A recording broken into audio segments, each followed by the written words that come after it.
Welcome, all shadows and nightmares, to another game of Dead by Daylight.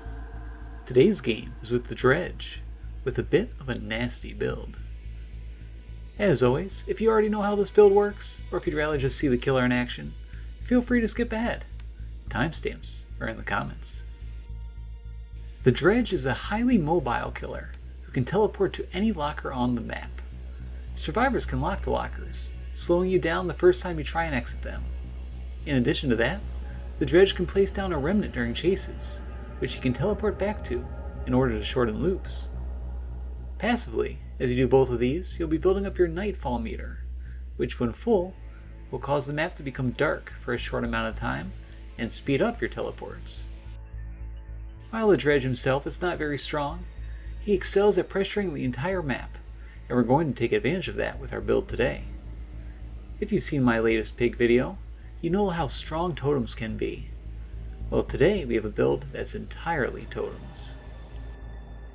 The most important of these is arguably the strongest hex perk, Devour Hope.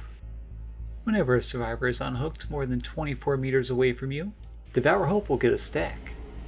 At 3 stacks, all your attacks will down survivors in a single hit, regardless of how healthy those survivors are. And at 5 stacks, you'll have the option to outright kill survivors, even if they've never been hooked. Devour Hope is an extremely strong perk, and as soon as survivors know that you're using it, they'll understandably drop everything they're doing to remove it. By default, every map has 5 unlit dual totems on it. Every hex perk the killer brings will light one of these totems, and destroying that totem will remove the accompanying perk. Our plan for keeping Devour Hope is to overwhelm the survivors with so many lit totems that they simply don't have time to destroy them, while we're busy teleporting around and applying pressure. Hex Undying will add another layer of protection. Undying's effect is simple.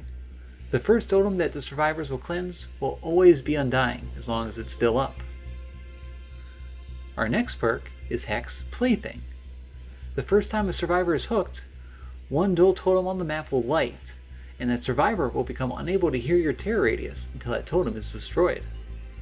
On its own, Plaything will light up the remaining 3 dual totems on the map, meaning that the survivors will have no clue which of the 5 lit totems is Devour. Keep in mind that between Devour Hope and Undying, there will not be enough remaining dual totems to hex all 4 survivors with Plaything, but that's okay. Like Undying, this perk is just a buffer to keep up Devour Hope for as long as possible.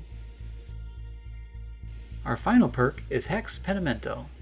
This perk lets you rekindle any broken totem into a new special totem, with that perk giving a stacking effect based on the number of Penimental totems on the map. There's a bunch of effects, as you can see from the perk description, but the most important is the first. Generator repair speeds are slowed by 30% as long as one special totem remains.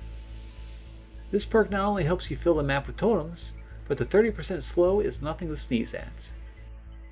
Even though every totem can only be rekindled once, with our perk layout, survivors will have to do 10 total totems while contending with a 30% repair speed debuff and Devour's game-ending effect. It's very easy for teams to be overwhelmed by this, especially if you can get a map that has those totems hidden. We're pulling out all the stops tonight, and we're going to bring some strong add-ons as well. The field recorder isn't too crazy, just giving us nightfall at the start of a trial. But the lavalier microphone is probably the Dredge's strongest add-on. Using all your teleports will reveal survivor auras for a few seconds, giving us very strong information. We're going to even bring an iridescent Mori with us. When a survivor is on death hook, the eerie Mori will instead let us outright kill that survivor without hooking. While Moris don't provide the gameplay advantage that they used to, they're still fun to bring. Sometimes when you play this game, you just want to stop being nice and bring something a little bit more dirty. Let's see how it goes, shall we?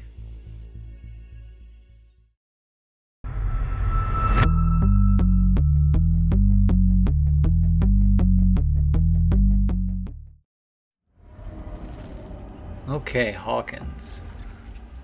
This map, I usually hate this map on killers, but it could work pretty well for this build, I think, since it's so huge. It'd be probably pretty good to hide all the totems. Okay, so one totem was spawned right behind me, and another is a little bit up to the left. Oh, and here's our first survivor. That's what's so nice about starting the trial in the Nightfall.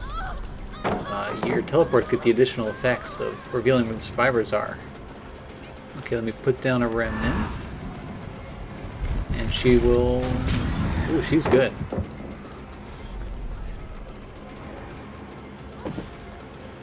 Let's see if I can get her to mess up a little bit here.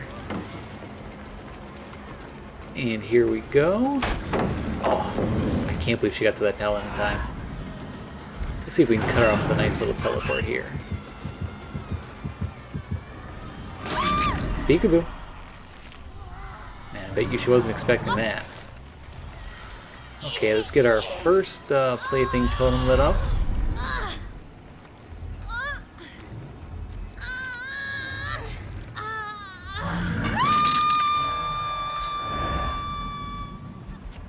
Let's look around here. Okay, first gen is done. That was pretty fast. So I'm going to guess there's probably at least 2 people on it. Now, I'm not sure there's anyone up here. Probably not. But my goal for teleporting there was to teleport far enough away to get a stack of Devour when they unhook. And there's the first stack. So that's why Devour Hope is so strong on the Dredge. The teleports mean that 30 meters is nothing. Now, I hear her working on this gen up here. It's a single person gen. Yeah, so she just vaulted it, but I'm going to let her just run off. I value damaging this generator more. I'll see if I can cut her off if she's still here, but she doesn't seem to be. I don't even see any scratch marks. Oh, okay, I see which way she's going. At a time like this, you could try to teleport ahead of her and cut her off, but it's a little bit risky. Now, hold on, I just saw somebody else. Ooh, bit of an early swing from me there. Maybe I've been playing with coup de grace a little too much lately.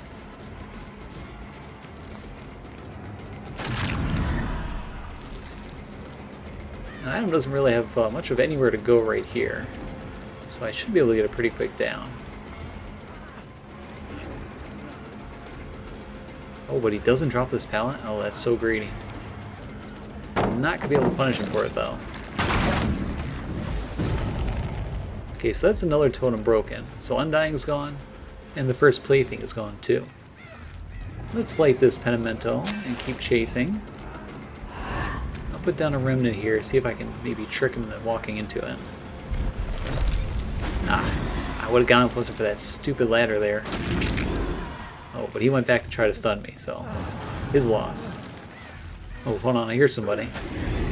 Oh, she's too fast. She's got background player. Perk that gives you like a big speed boost when the killer picks up a survivor.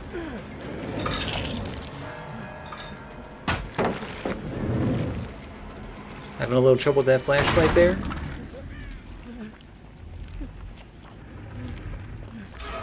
Okay, so she's not going to go for a trade. That's fine by me. Remember, I want to be far away from these survivors when they're unhooked. Oh. I was just barely close enough there. I heard the little ding. Okay, so that's 2 stacks of Devour. Once I catch and hook her, it should be the 3rd stack. And then the fun can start. I'll just down her with my remnants. And let's get her to a hook. I think basement's right behind me. Yeah, perfect.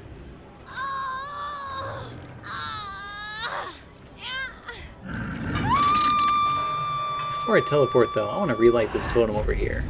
Get another Penimental stack going. Okay, there was a survivor there, but I don't want to get too close. I gotta make sure I'm far enough away for this Devour. One little trick you can use to tell if you're far enough away is if the icon is lit up when the survivor's unhooked, you'll get a stack. That means you're more than 30 meters. Okay, 3 stacks. Yep, she's greening that pallet. She's healthy, so she doesn't think she has anything to worry about. Just wait. Surprise! Let's break this. And let's hook her quickly. Okay, so now they're in panic mode. Now they're going to start looking for that totem. But, if I'm counting correctly, with this hook, there should now be 5 lit totems on the map. So good luck to them finding it. Oh, did you see that locker door flap open? That's another benefit of the lavalier microphone add-on. Any survivor that's nearby you when you teleport, it'll flap open the doors of the lockers to tell you where they are. Hi. And goodbye.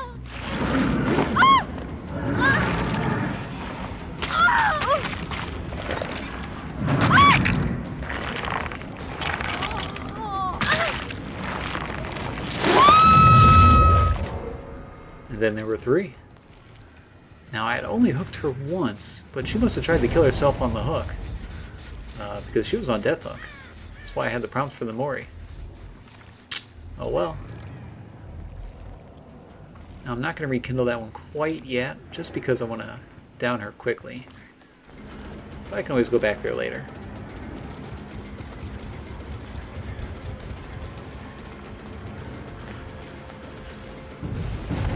Okay, I'm going to put down a remnant here. Okay, and she's going to leave the loop.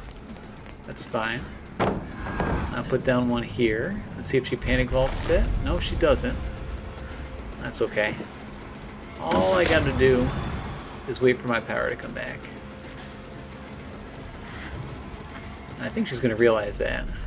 Let's see if she makes a mistake. Yeah, there's nothing you can do at these kind of loops against the dredge. Now, you are not on death hook. So let's get that 5th stack of Devour, shall we? Oh, I'm going to walk around this, by the way, just in case she has got power struggle.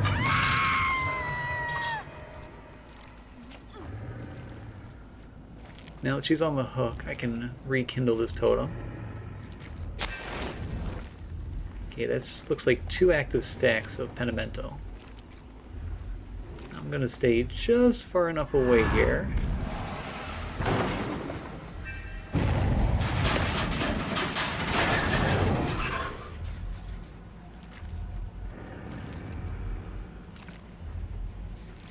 I thought I heard somebody up here, but maybe not.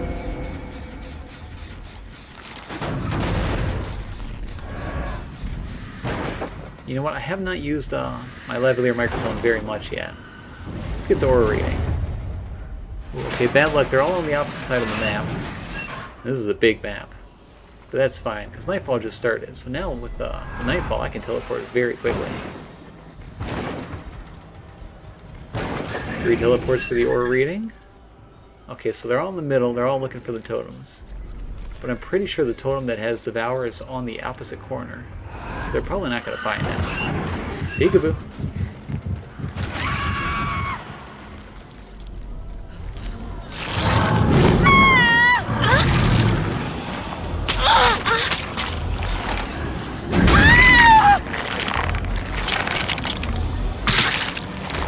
Welcome home.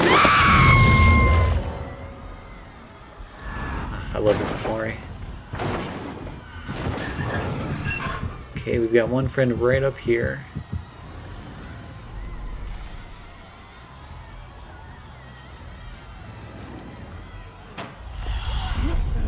Let's see if I can cut him off here.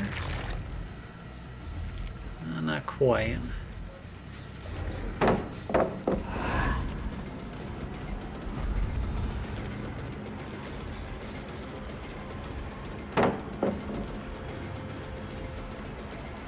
I might be able to drop a remnant if he's just going to run in a circle, but maybe it would be easier just to break this pallet. Let's see if I can cut him off. Unfortunately, this locker is locked, which slows me down quite a bit. Yeah, I don't know exactly where he went. Wait, there's somebody.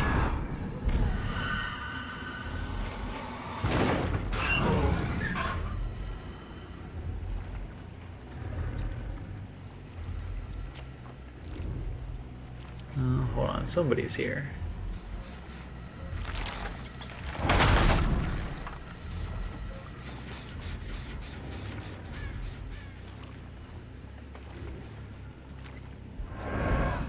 Yeah, you know what, let me just use my add-on and see some auras. That's the strength of this just ridiculous add-on. Whenever you lose them, you can just re-find them so quickly.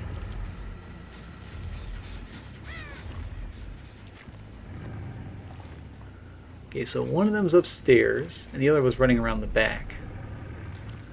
Usually people are hiding in one of these little rooms here. There she is.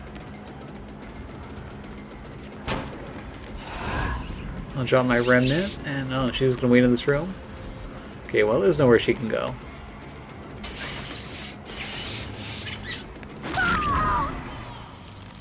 Unluckily for you, this would be your first hook.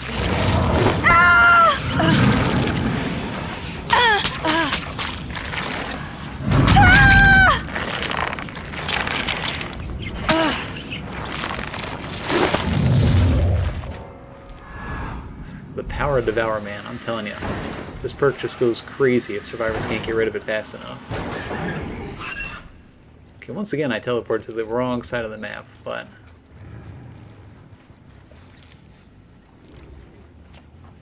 I think I've got an idea of where he's going to go.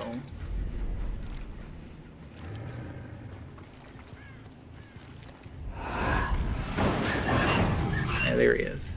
He's pretty good. He's looking out where he's going.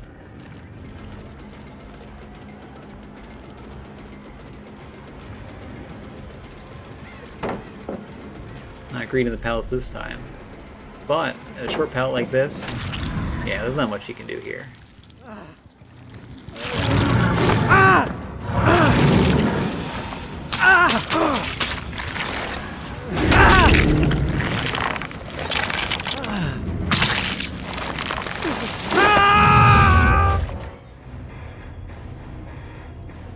Ooh, the quad kill with Devour.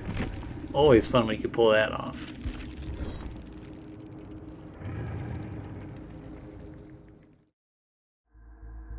Hex Devour Hope is a very feast or famine perk, where if the survivors don't find it before you can get all 5 stacks, it will single-handedly win the match for you.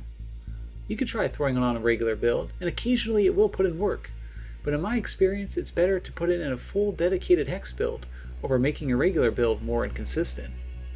If you don't like Hex Plaything, I've also had a lot of luck using Hex Retribution instead, as 15 full seconds of aura reading every time a totem is cleansed can help out tremendously. Let me know in the comments below if you're interested in seeing more games with strong add-ons, or if you prefer seeing weaker ones in use. And of course, thank you for watching.